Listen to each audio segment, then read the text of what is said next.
E quando vos entregarem, não cuideis em como ou o que haveis de falar, porque naquela hora vos será concedido o que haveis de dizer, visto que não sois vós os que falais, mas o Espírito de vosso Pai é quem fala em vós.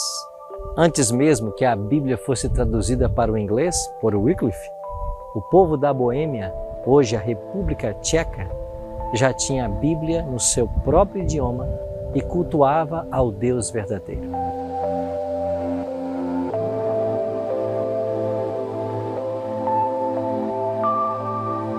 Entretanto, Gregório VII tinha a intenção de escravizar o povo e buscou o apoio do Papa para isso. O papado promulgou um edito proibindo a adoração pública na língua da Boêmia. O historiador James Willey afirma que o Papa declarou que era agradável a Deus que sua adoração fosse celebrada em um idioma desconhecido. Claro que essa foi mais uma tentativa de manter o povo na ignorância. Mas Deus cuidava de seus filhos fiéis. Muitos valdenses e albigenses foram trabalhar lá na Boêmia e eles começaram a ajudar os boêmios a preservarem a fé verdadeira. Ao morrer, um deles declarou: alguém se levantará dentre o povo comum, sem espada nem autoridade, e não conseguirão prevalecer contra ele. Esse alguém seria John Hus.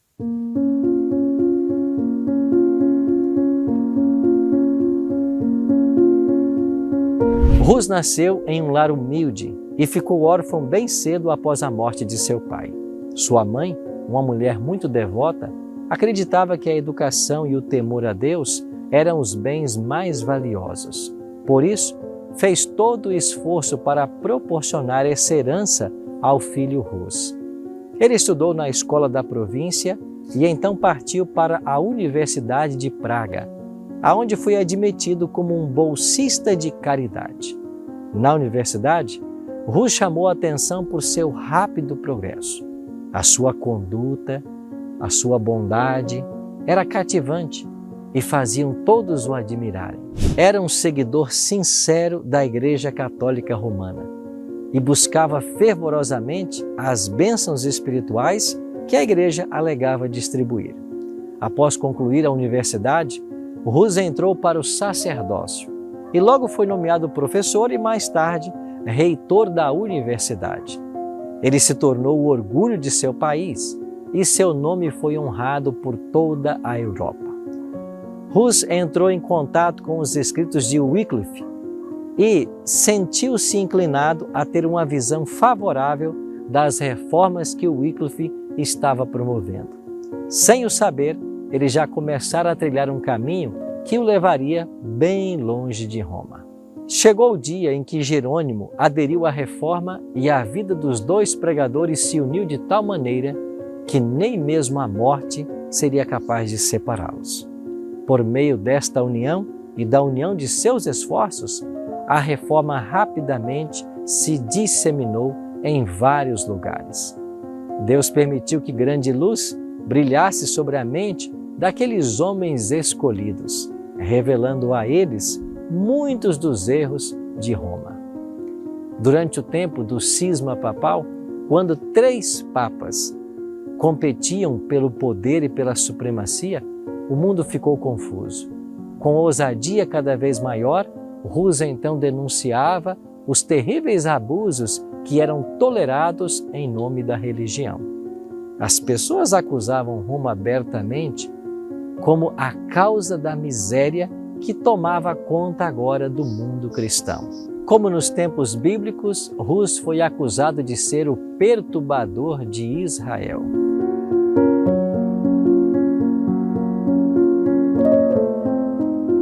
Finalmente, um concílio geral foi convocado na cidade de Constança, no sudoeste da Alemanha. O imperador Sigismundo queria realizar a reunião e o Papa João XXIII, um dos 3 papas rivais, o convocou. O Papa João XXIII, cujo caráter e comportamento não ficariam bem sob investigação, não ousou se opor à vontade de Sigismundo. Os principais objetivos desse concílio, convocado na cidade de Constança, eram resolver a divisão da Igreja, provocada por 3 papas supostos verdadeiros, e tratar o caso de John Hus. Antes de se dirigir para a cidade de Constança, Hus escreveu uma carta aos amigos. Nessa carta, ele assim disse: Meus amigos, estou partindo com o salvo-conduto do rei para encontrar meus muitos inimigos mortais. Jesus Cristo sofreu por aqueles que tanto amava. Deveríamos então ficar perplexos por ele nos ter deixado seu exemplo? Portanto, meus amados, se minha morte contribuir para a glória de Cristo, orem para que ela aconteça depressa e para que o Senhor me capacite a suportar todas as calamidades fielmente. Peçamos a Deus que eu não oculte nenhuma partícula da verdade do Evangelho, a fim de deixar a meus irmãos um exemplo excelente para ser seguido. Em uma outra carta, aconselhando a um amigo, assim Hus se expressou: que a glória de Deus e a salvação das almas ocupe sua mente, não a posse de riquezas e propriedades.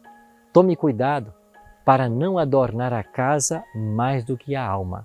E, acima de tudo, preste atenção às coisas espirituais. Seja piedoso e humilde com os pobres. Não gaste seus recursos com festas. Em Constança, Hus recebeu plena liberdade. Além de salvo-conduto do imperador, também obteve garantia pessoal de proteção por parte do Papa.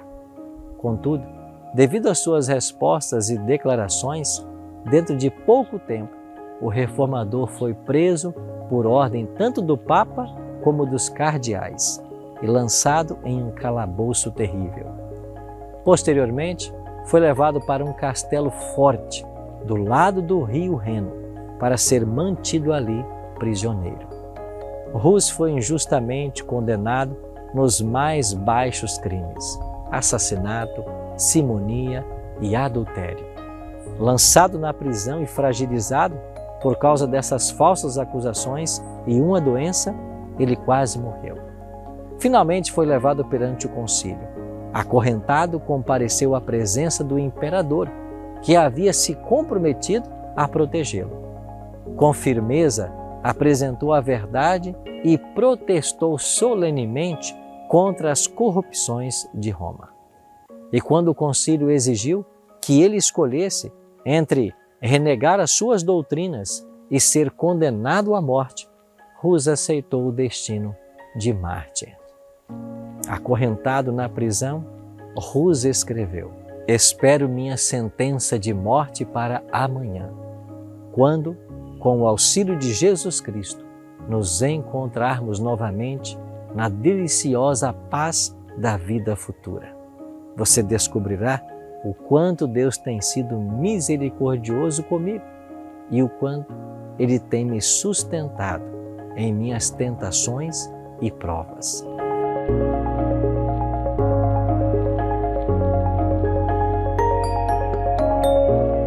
Hus foi levado pela última vez perante o concílio. Uma imensa assembleia foi formada pelo imperador, por príncipes, representantes da nobreza, cardeais, bispos, sacerdotes e uma grande multidão. E quando os líderes da reunião perguntaram qual era a sua decisão final, Hus se recusou a renunciar seu ponto de vista. A sentença então foi dada. Hus foi condenado à morte e começou a cerimônia de degradação. As vestes sacerdotais de Hus foram removidas uma a uma. Cada bispo pronunciava uma maldição enquanto realizava a sua parte nessa cerimônia. Por fim, colocaram uma mitra de papel em formato de pirâmide na sua cabeça, pintada com figuras assustadoras de demônios e com a palavra arqui-herege. Com toda alegria, porém, disse Rus, usarei esta coroa de vergonha por ti, ó Jesus, pois por mim usastes uma coroa de espinhos. Rus foi levado para a fogueira, uma imensa procissão o seguiu. E quando tudo estava pronto para acender a fogueira, mais uma vez incitaram Marte a se salvar, renunciando os próprios erros. A quais erros devo renunciar? Questionou Rus. Sei que não sou culpado de nenhum. Deus é testemunha de que tudo aquilo que escrevi e preguei teve o propósito de resgatar pessoas do pecado e da destruição. Logo, com a maior alegria, confirmo com meu sangue a verdade que escrevi e preguei. Quando as chamas começaram a arder ao seu redor, Rus começou a cantar: Jesus, filho de Davi, tem compaixão de mim. E continuou a cantar até que sua voz foi silenciada para sempre.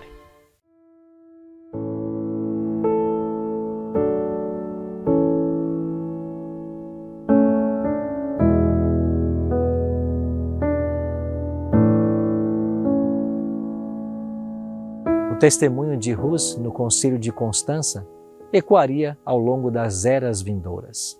Seu exemplo incentivaria muitos outros a permanecer firme diante da tortura e da morte. O sangue de mais uma testemunha ainda testificaria da verdade. Jerônimo de Praga. Jerônimo havia dito a Rus que, caso ele corresse perigo, iria o mais rápido possível em seu auxílio.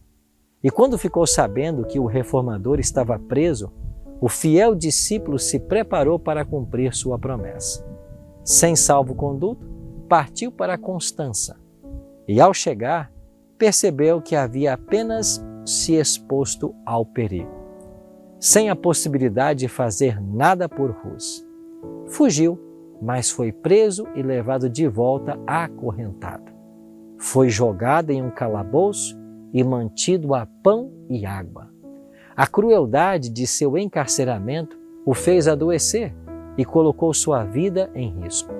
Seus inimigos, temendo que ele viesse a óbito, passaram a tratá-lo com menos severidade, embora o tenham deixado preso por 1 ano. A violação do salvo-conduto de Rus criou uma tempestade de raiva em muitos. Então o concílio decidiu que, em vez de queimar Jerônimo, o forçaria a se retratar. Ele recebeu a escolha de renegar suas crenças ou morrer na estaca.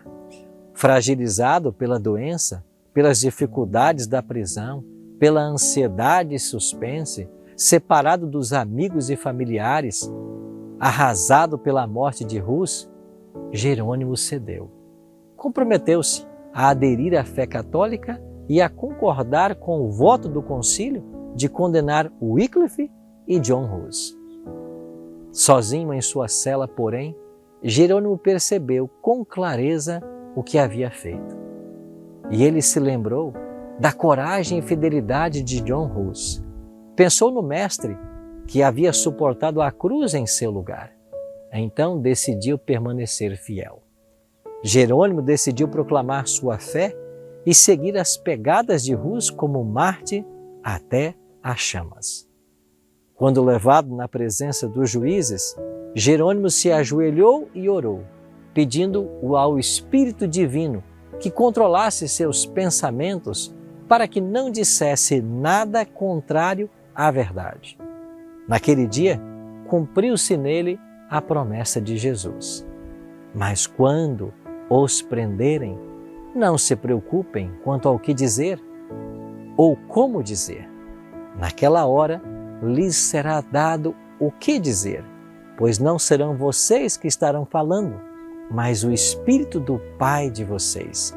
Ele falará por intermédio de vocês.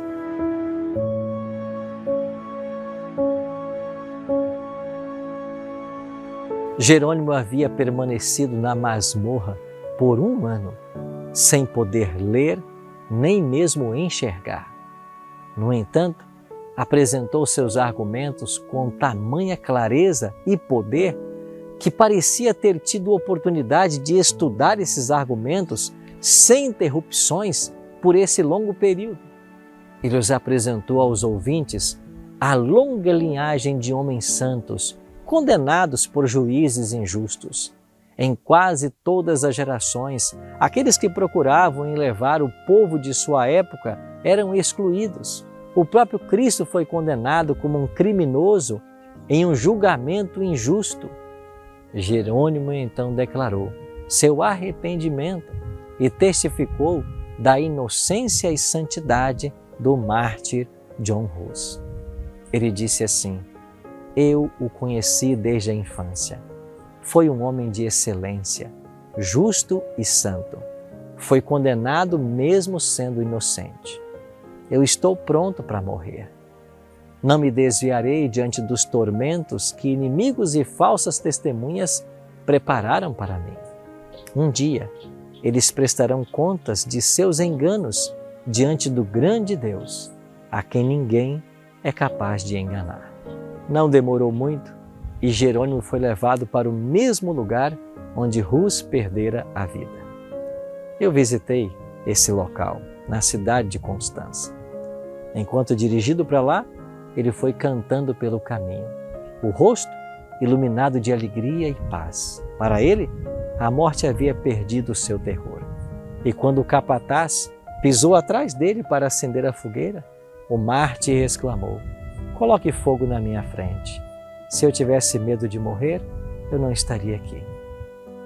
Suas últimas palavras foram uma oração: Senhor, Pai Todo-Poderoso, tem piedade de mim, perdoa os meus pecados, pois tu sabes que sempre amei a tua verdade. As cinzas do mártir foram ajuntadas, assim como a de Hus, e jogadas no rio Reno. Dessa maneira, pereceram 2 fiéis portadores da luz de Deus da Idade Média. Um católico zeloso descreveu da seguinte maneira o martírio de Hus e de Jerônimo. Eles se prepararam para o fogo como quem se arruma para uma festa de casamento. Não deram nenhum grito de dor. E quando as chamas subiram, começaram a cantar hinos, e a intensidade do fogo não era capaz de deter o seu louvor. Fiéis ao Evangelho, os boêmios perseveravam durante a noite de sua peregrinação. Na hora mais escura, continuavam a olhar para o horizonte, como aqueles que esperam pela manhã.